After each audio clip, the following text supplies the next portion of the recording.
Welcome back to NBC Radio and into the Dabai segment. I'm Stephen Mase. Good morning and good to be with you again.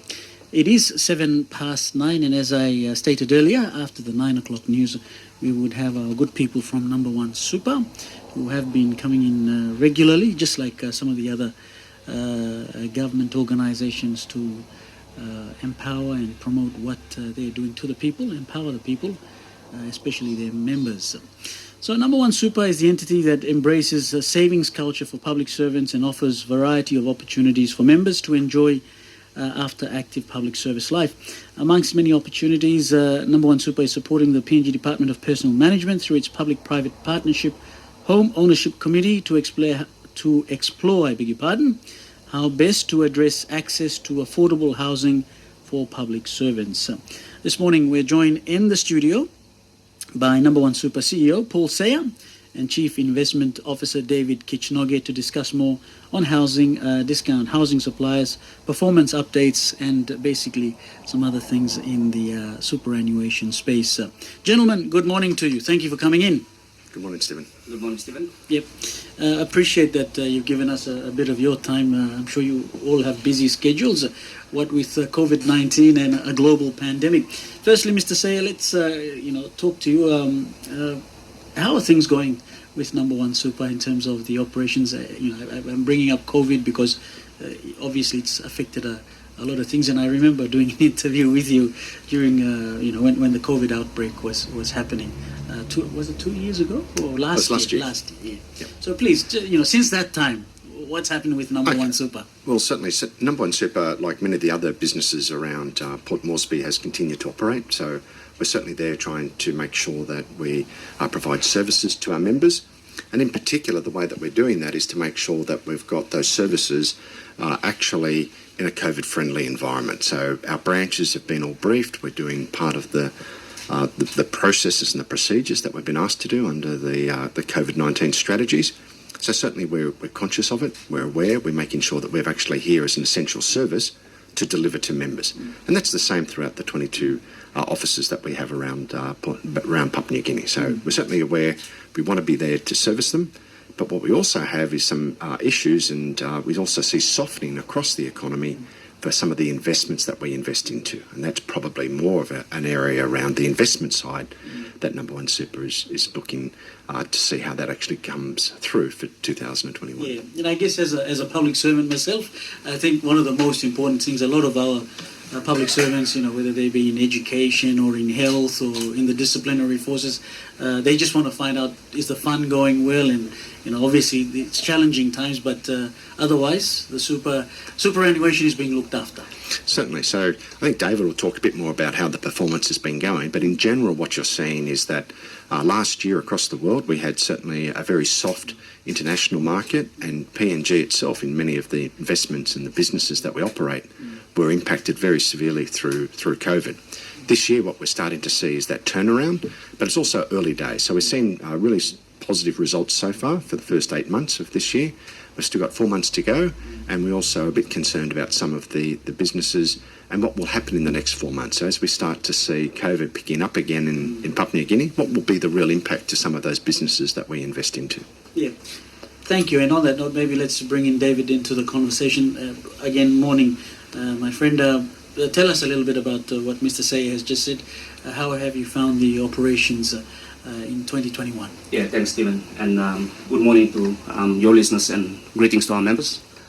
As Paul alluded to, the markets remain soft.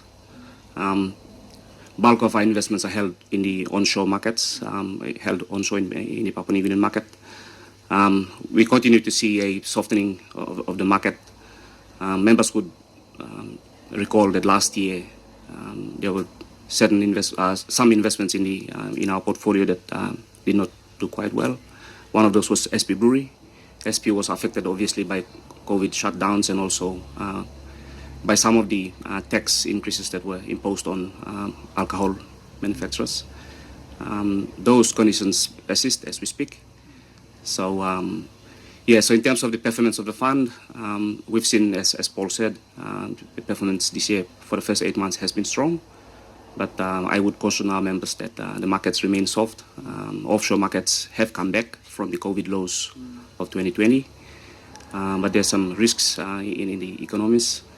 In the recent week, we've seen issues coming out of China with the credit issue with one of the larger property developers out there. It's called China Evergrande. So we're watching the impact of that and the contagion risk that might have on the market and so on. So whilst we've seen strong performance in the first 8 months, we still have 4 months to go before the close of the year. So I would caution our members to be optimistic, but also be realistic about what the fund might end up doing. We'll do better this year compared to last year.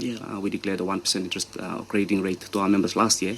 It'll be better this year, but it won't be in the double digits.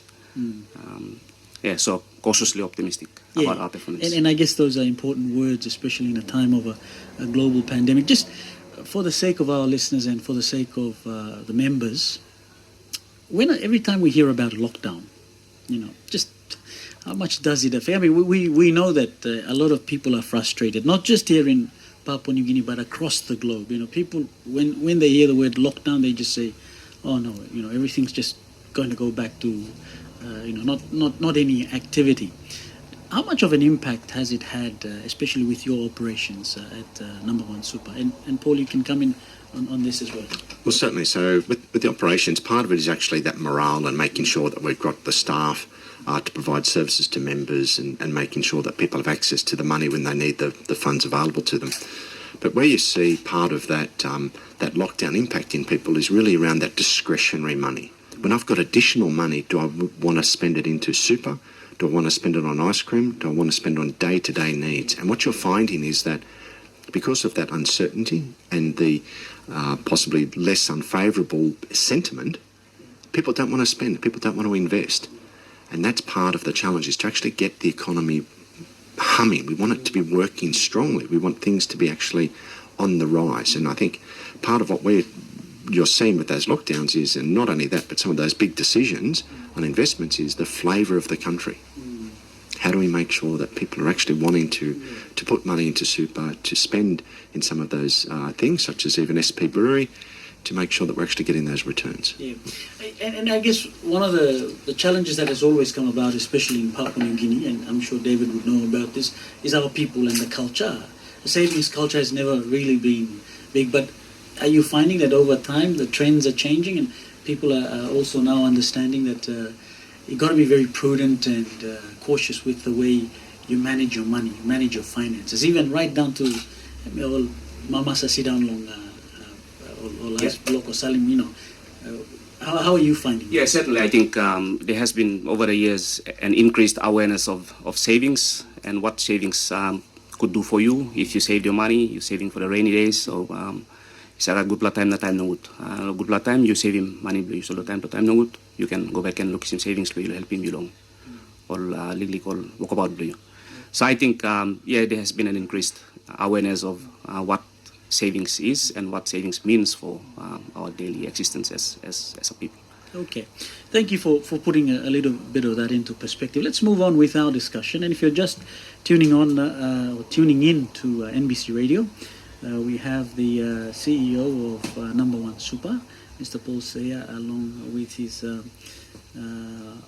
one of his chief investment officer, David Kitchnoge. When we're talking investment and opportunities and what the Nambawan Super Fund is doing, I hear that you've got some exciting new products, especially around the homeownership area. But how are things going in that perspective, David? Yeah. So from an investment point of view, we're looking at various initiatives that we could take in the housing space. Obviously, we're not a housing fund, so let's put that out there first and foremost. We are a superannuation fund. So where we opt to make investments into the housing space, we have to be careful about how we do that. We have to do it at a return to our members.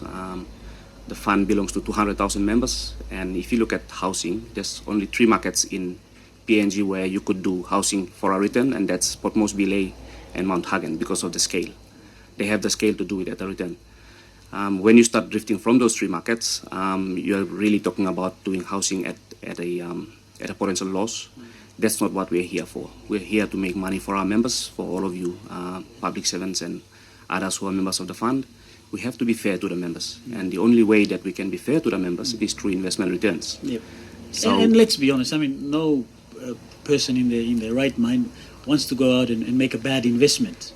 You know, we want to go and see that there are returns. Absolutely. We're here to protect your funds when we receive them, and we are here to invest them, make a return, and keep them safe until when you retire, you come and access your money, and then you can then decide to spend however you want to spend it in retirement. So that's from an investment point of view. Paul can talk more about some of the initiatives that we're working with our membership base on the housing space. That's right. So one of the things that we find is that a lot of people are very interested in housing, and it's a really complex process around housing and where we can play our particular role. And David talked around some of those areas around investment. But what we've been able to do is also make sure that we're talking to members and trying to lift what we would call their financial literacy. So they understand about saving. They understand about how does a bank actually go through and look at what's required for you to get a housing loan. Certainly within the super environment, there is that ability for some members to access what we call a housing advance, where they're able to access some of their own money. But there's a cost to that for those people as well, and that's in regard to their potential final retirement. So what our role is really around thinking as to how can we work with some of our employers to work with our members to get them in the best possible position so they're actually able to get ready to buy a house if that's what they're looking to do. And let's be honest, even the cost of housing in a time, I remember, was it 5-10 years back when this whole LNG project had come up, and all of a sudden people were talking about renting houses in obviously prime areas, and how they just shot through the roof because obviously there wasn't any regulation around it. So these are some of the challenges I'm sure Super and people who are in the business of providing housing, they go through. Yeah. Sure. Yeah. So markets fluctuate, as most people would know. So markets go up and down. So during the PNG LNG days, we saw markets shooting off the roofs and so on, and housing prices and asset prices increased significantly in the market. Since then, PNG LNG project was completed and delivered. Things began to slow down. The markets came back, and we're here now. But in terms of housing, I think the key issue for us is affordability. Yeah. Can we actually deliver a house that is affordable, that the market can afford? And most importantly, affordable to a public servant. Exactly.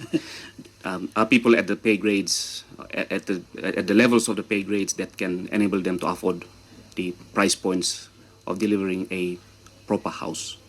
So for us, building houses is fine, but as a major fund, we would like to make sure that we retain some minimum quality of standards of quality for the houses that we deliver to the market, and that means there's a cost to it, a price to it.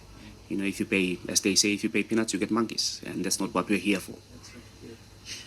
So, let's say I'm a public servant somewhere out in rural Papua New Guinea, and I'm listening to this program. And I think to myself, well, yeah, I think it's about time. I've got a growing family. Maybe the employer I'm working for, whatever housing, or if there is any housing is inadequate. How do you start this process? And what are some of the criteria that they need to understand about in trying to get Nambawan Super to assist them own their own home? Okay, well, I think one of the first things is really around understanding what's required, and what we've been doing inside Nambawan Super is that we've developed a financial literacy course. So the first thing I would suggest to that employer is to really think about talking to Nambawan Super and having our teams come out and start that process around looking at what's required for a house. And it probably just doesn't start with the house. It's probably a bit more early days to start off with. Have I actually got the right budgets? Am I saving? Am I thinking about finances? Yes. When you actually do get down to thinking about a house, there's probably two areas that you want to do. One is around, we talk about affordability, and for someone who's about 30 years of age, and just as a rule of thumb to give you an idea, you can probably borrow about 5 times your salary. Okay, so if you're on 20,000 kina, you can borrow roughly 100,000. The banks will tell you exactly what you can borrow. This is just as a rule, and as you get older, obviously you've got less time to repay the loan, but as a rule you can sort of get an idea about what have I actually got. You then think about, that's what I can borrow, but what have I actually got myself? So what are my own savings And so if I got some money to save that I've been saving somewhere else, or someone giving me access, my parents or Wontok is giving you some funds. Winning the lottery, maybe? Winning the lottery or doing something like that.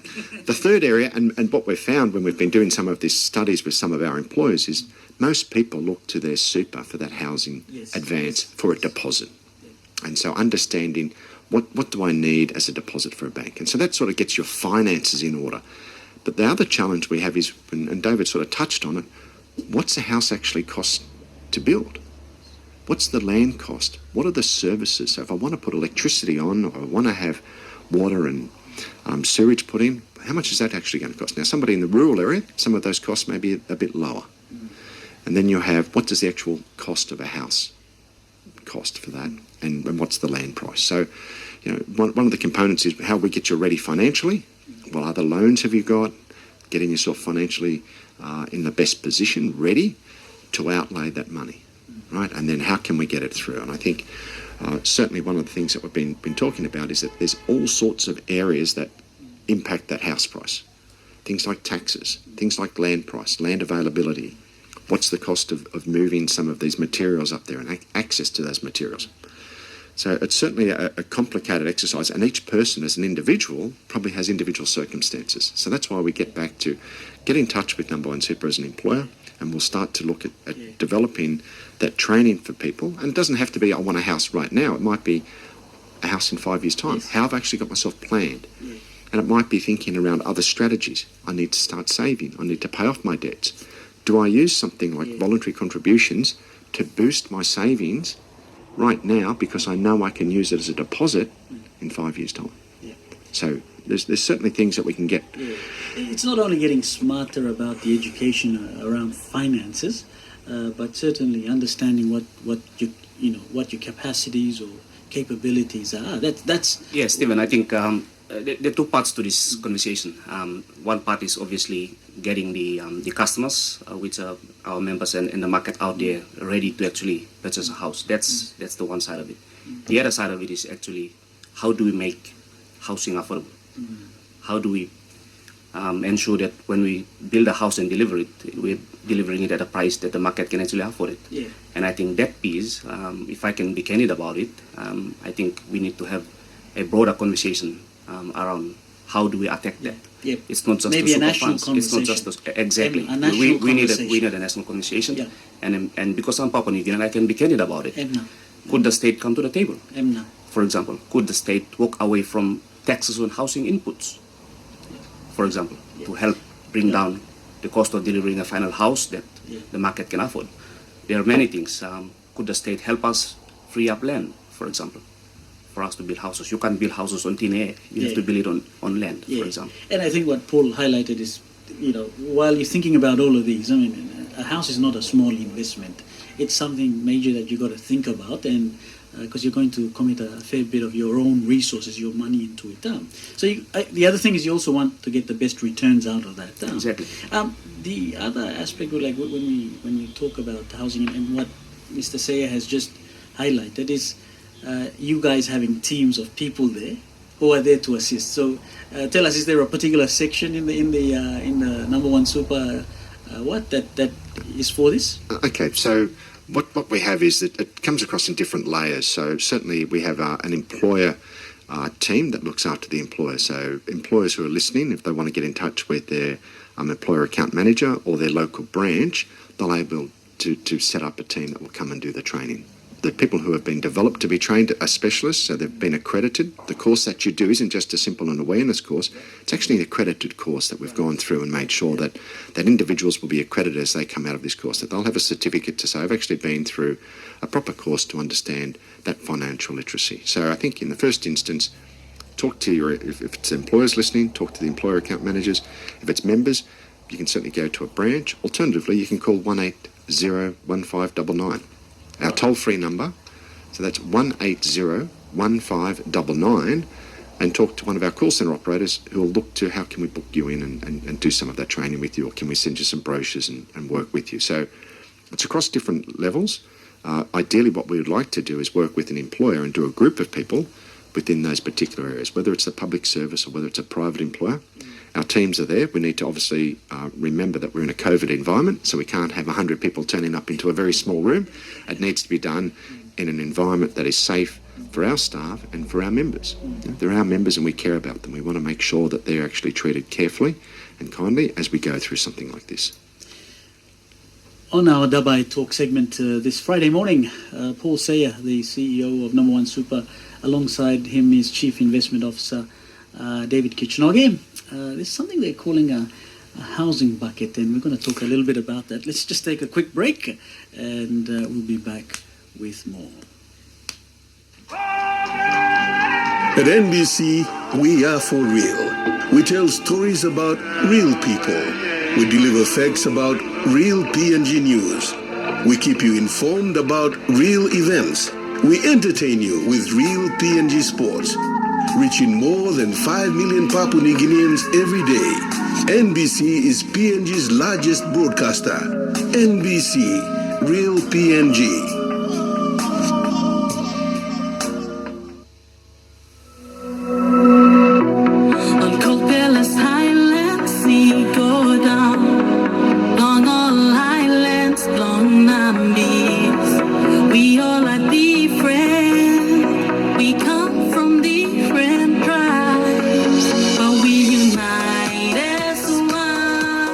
Welcome back to our Dabai Talk on NBC Radio, Real PNG. And once again, we have our people from Nambawan Super, superannuation, talking a little bit about,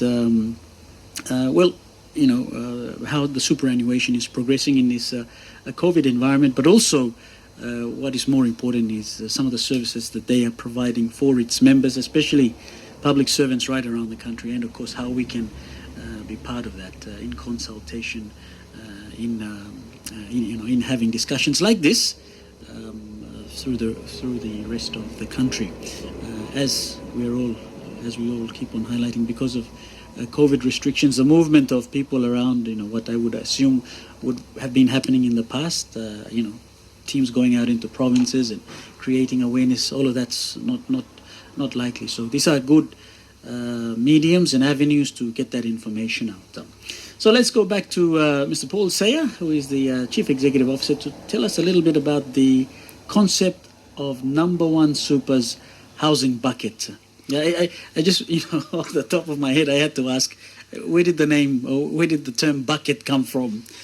I think when we're thinking about bucket, I think what we're trying to do is explain to individuals about putting money aside, whether it's a jar or something like that. But typically we talk about super and people see super as a savings. And what we wanted to do was get people to think about, why don't we create another avenue to save money for a specific purpose? And that purpose may be around housing. And when we start to think about it, and I know when we've been talking to the Department of Personnel, that they've gone through different models of trying to get people into houses. And one of the biggest challenges they had is that the people didn't actually have enough saved to get a deposit to get the house that they were looking for. And so we started to say, why don't we think about a means of creating a way of saving? Rather than thinking always into super, let's start to think about, have I actually got funds put aside for a house? And that was the intention, is to start to say, look, I've got this bucket for a house. And you could think of it a bit further. You could think, have I actually got a bucket here for healthcare? Have I got a bucket here for other long-term savings and things like that? So I think the easiest way when we're talking to individuals was to do it in a diagram and just put up on the wall, here's a bucket for housing, here's a bucket for super. Let's keep super as it is, and super provides you a benefit when you retire. Let's now start trying to tackle this issue that we talked about, which was housing. How do we get it into that national discussion?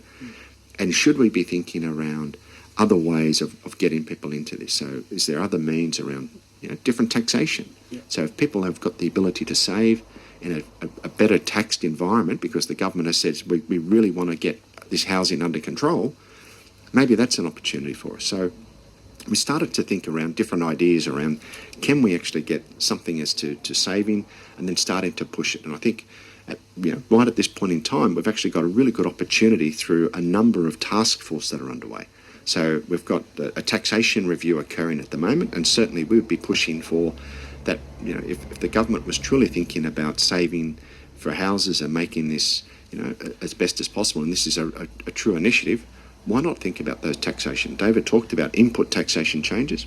Let's talk about, should we be able to have an environment where people can save for a specific purpose, for this house, over and above what's going on into super? Because when people put the money into super and then they take it out, it actually impacts their retirement benefit. So what we're saying is, and what we're finding is people aren't actually saving enough in super anyway to get that deposit that they need. So can we save in an environment that's tax friendly, that can give them a return that will assist them get into that deposit a lot quicker? And I think that's part of what we're trying to do, is get us at discussions around how can we actually work with it. Yeah, just one question, and I guess this one's important as well. When you're talking about this particular initiative around a bucket, does it in any one way affect your superannuation savings, or is that at your discretion if you want to move some money from your superannuation into this? So I think what we're trying to do here is think that super is about a time in your life when you've retired, right? And what we're trying to say is that I think that we've got this great environment and we've got this great product about super. Let's not go around destroying it. And what we find is that people keep saying, let's carve up super into something else. Let's keep cutting the same pie up and making it, and it ends up being a smaller pie, right? So you end up with smaller wealth for people and the outcomes aren't there. What I'm saying is that some years ago, someone said, let's set up super. Why don't we take that bold decision now to say, let's set up a housing savings scheme. Let's think about what are some of the rules that you might have in it, rather than being complicated in super, where we've got all these other areas about the investments, around the taxation treatment of the investment income, around access to it. Let's have a specific first home saver scheme. And in that environment, let's have something where you could possibly put your own contributions in before tax. Great. You know? And I understand, as the introduction went, you've had discussions with people from government, with the Department of Personnel Management, who more or less manages, the whole public service along, throughout Papua New Guinea. Some of the incentives maybe you might have talked about, accessibility. David, you can't say it enough. Affordability is the biggest thing around housing now. Also, this term comes to mind. I know a lot of people have gone through this salary sacrifice, all of this. So you want to explain a little bit about the discussions you had with the Department of Personnel Management? I think it's probably, so that salary sacrifice is one of the key things that we're looking for, is that typically the public service doesn't really have access to salary sacrifice, and that's what we're looking for in this particular area.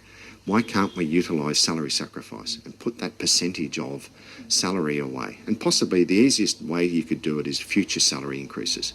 So rather than have a person take home pay less now, you actually put a salary sacrifice of your future increases. Put that aside and not have any tax paid on it. Have it invested in a tax-friendly environment and have it coming out in a way that's quicker, rather than what happens in a super fund. And that's what makes sense. It really makes sense, especially if you want to have this national conversation around housing affordability. So as I said earlier, I alluded to earlier, Stephen, is that there's two parts to this. One is obviously the individuals. How do we help individuals to be able to save and to be in a position to actually start looking for a house and buying a house? The other side of the conversation is obviously how do we attack the affordability issue. I think this is a broader conversation in terms of attacking the affordability issue. There's a lot of expectations on the super funds to actually deliver housing solutions. But as I said earlier, we are a super fund, we are not a housing fund. So could we as a nation create a housing fund where super funds can be part of that housing fund? So we could come in, you could bring other partners into that fund. You could decide to pack some of the sovereign wealth fund that the Mats talked about, sovereign wealth fund in there. And then in the super fund, inside that fund, then the fund's core objective is to deliver affordable housing. So we can then start talking about what are the initiatives that we can all take together to help to deliver affordable housing. As I said earlier, from an investment point of view, there's only 3 markets in PNG that might actually support a housing investment. That's Ley, Mosby and Hagen. But we have members, 200,000 members who are dispersed throughout the country. How do we deliver a solution that is fair to all of our members? And in my view, as a Papua New Guinean sitting here talking about this issue, the fairness issue is addressed when everyone comes together, including the state. So that when I deliver a housing solution to someone in Mosby, I can be able to deliver the same solution to someone in Buka, someone in Alotau, someone in Manus, someone in Tari, someone in Vanimo, someone in Kimbe, for example, someone in those far-flung provinces that cannot actually be able to sustain an investment into housing from an investment point of view. Yeah, David, let me just make this point now. For a lot of us public servants, and I'm sure I speak for a lot of public servants in the country, there used to be a criteria of employment where housing was, on certain levels. Some of that is non-existent right now, and people have gone about, and I could talk about some of our own examples within our own organization. But even the types of housing, as we go into the specifics, and looking after it and maintaining it and ensuring that, when the next person has had their time in that, they move on and someone else. But these are all, some of them are all administrative issues. But for public servants out there, that's probably what they're thinking. You and I live in Moresby. We hear about a lot of our workers living in settlements because they can't afford the housing. What's their employer, who is the government of Papua New Guinea, what are they doing to create housing or housing spaces for its employees? So definitely, it's a national conversation, and how do we make it apply? It is a national conversation. I agree completely, Stephen. I think the fundamental issue you'll find is that over time, prices of goods and services have increased, and pay levels haven't actually increased. Yeah, and the standard of living hasn't quite hasn't gone to what we'd exactly. like it to be. Yeah, exactly. So when prices rise and when your paid level does not rise with the prices, it then over a period of time results in a situation where you can't afford that particular good or service, let alone housing. If you've just tuned in, of course, our discussions with Nambawan Suba, the CEO, and of course the Chief Investment Officer. Just about 20 minutes to the top of the hour, maybe give or take another 5 or 10 minutes. But while we're moving into housing, are there other products right now that Nambawan Suba is looking at, specific products apart from housing? And of course, going forward, we've got about 4 months before the end of the year. Hopefully 2022 will be good to us and a lot of things can happen. But maybe, Paul, just I guess I'm asking you to maybe forecast. But first and foremost, the products that you have, and then looking ahead into the future. Okay, so the main things that we're working with people at the moment is really around voluntary saving, and that feeds into making sure that you've actually got either a deposit or a right income at the end of your time, and superannuation is actually paid out to you. So I think our focus has been around making sure that we've actually got people understanding that there is that ability to top up your super, and that it also assists you, certainly most definitely within housing. We think about education, and that's at financial literacy. It's not just about housing, it's about budget. And what we're also seeing across the public service is that this time, and you talked about people leaving houses and institutional housing, is that we've got a lot of people that are actually getting close to retirement.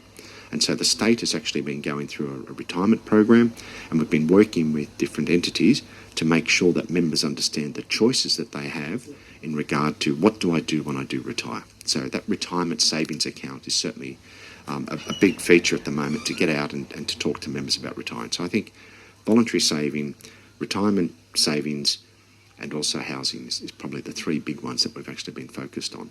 Behind the scenes, there's the digital and certainly the web areas that we've been actually working on to look at how we improve our service to members and making sure that we're able to both deliver in a province but also through technology, and trying to make sure that we've actually got those increased and enhanced as much as possible. And just on that, I mean, because a lot of our people are also listening in from all of these services that you provide, they can go to their local Nambawan Super branch within the province, and they can find out all of this information. And I'm sure that the officers on the ground, they will be more than happy to assist. And that's correct. So not only is there Nambawan Super, but in each of those offices, they also serve as a Nambawan Savings and Loan Society. So in each of those areas, and that Savings and Loan Society is set up to look after short-term needs. So not only is super there for long-term, but the savings and loans is really around how can you get a loan that's certainly a lot cheaper than what you'll pay in dinar, what you'll pay at a bank through that particular environment. So we have Nambawan Savings and Loan Society. We just opened a new branch at Marprik.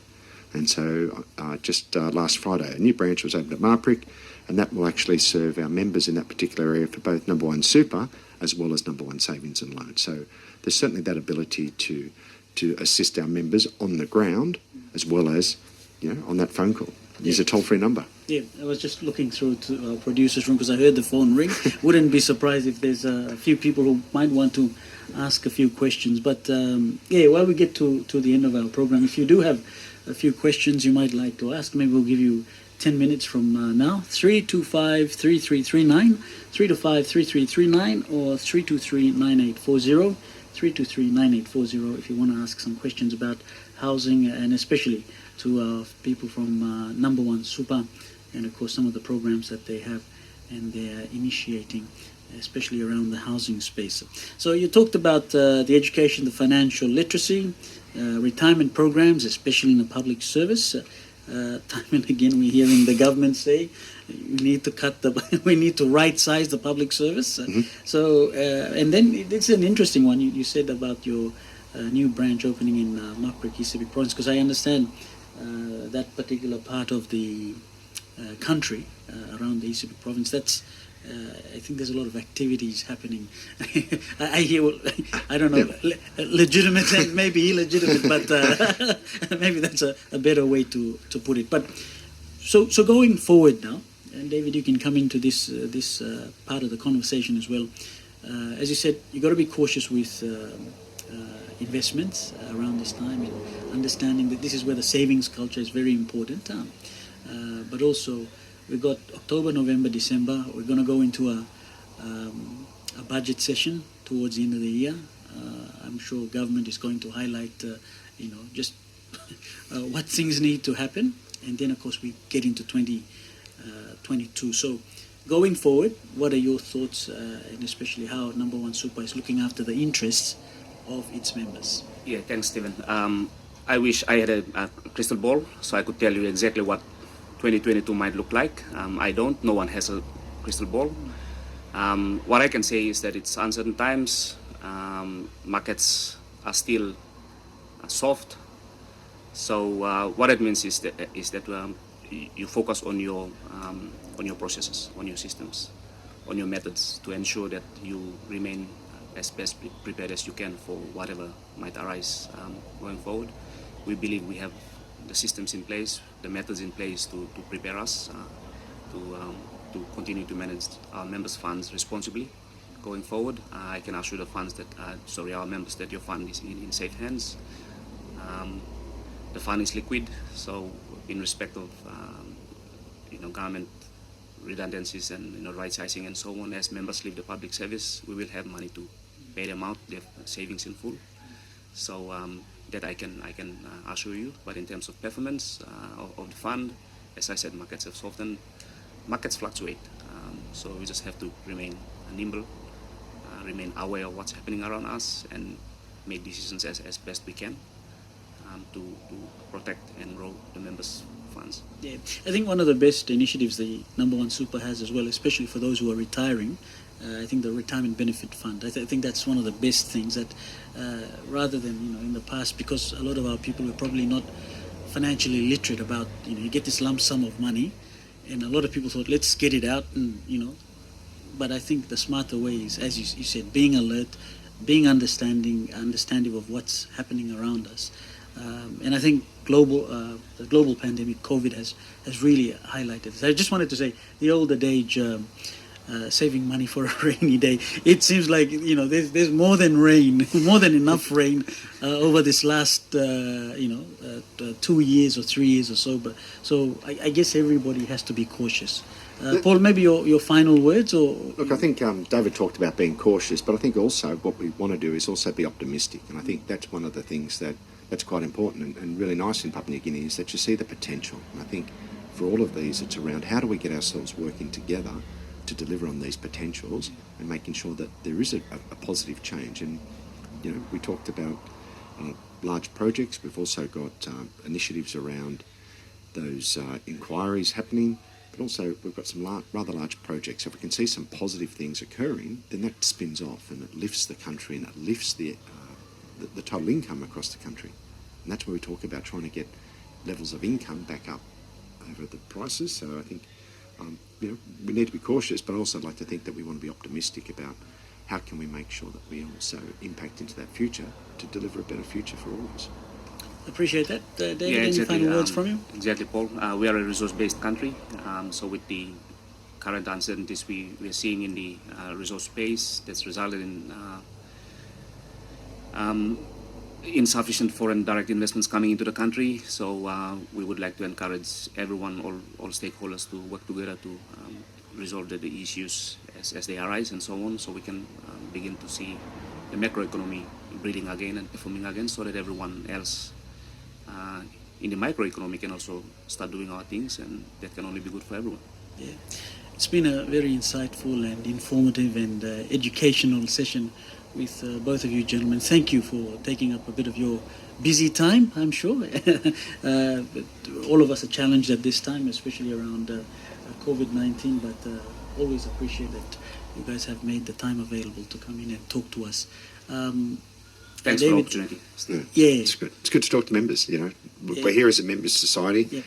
We want to make sure that our members actually have that opportunity to hear from us, and to make sure that they're getting the services that they're entitled to have. Okay. Well, in the future, of course, the telephone lines are open, but what we might do is start to create pages and links. And of course, when we have these regular sessions coming up, we'll put out the questions, or even if you guys have questions on your web pages about just some of the general ones, please forward them on to us, and we can use them as discussion points. And I'm sure we'll have more people tuning in and asking the questions. Paul Sayer, CEO of Nambawan Super, and David Kitchnoge, Chief Investment Officer, thank you and have a great weekend. Thank you. Same. Thank you. And it's 12 to 10. Coming up at 10 o'clock, we have for you the news.